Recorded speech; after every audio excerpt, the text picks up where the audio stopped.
In today's video, I'm going to teach you how to build a standard operating procedure doc. We'll use Notion to get set up quickly, then I'll show you how to tailor a template to your needs or start from a blank page if you prefer full control. Start by heading to notion.com in your browser. On the home page, click Login.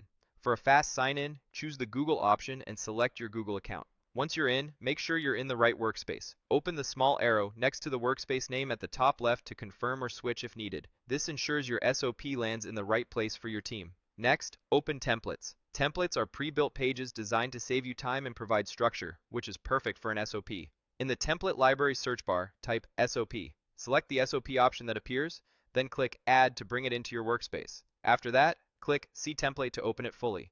Now, scan through the template to understand how it's organized. Most SOP templates include sections like an overview, the purpose of the process, who's responsible, tools needed, and the step-by-step procedure. As you review, think about how your team will use this document day to day. Clarity is the goal. People should be able to follow it without asking for extra context. Edit the template to match your business. Replace placeholder text with your process name. Adjust the purpose and scope to fit your operation, and make sure roles and responsibilities reflect your team.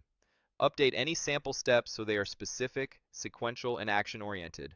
It's helpful to add links to relevant resources, reference documents, or tools your team needs. If your process has variations, note them clearly so no one is guessing.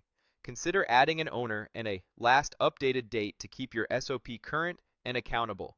If you'd rather build your own, simply create from scratch. Click Add a page and give it a clear, searchable title. Outline your core sections, such as purpose, scope, roles, tools, and the procedure. Then write concise, numbered actions for the steps themselves. Keep sentences short and direct, and use consistent terminology so there's no confusion. If there are checks, approvals, or common pitfalls, include them where they occur in the process. A brief changelog at the bottom helps track updates over time. That's it.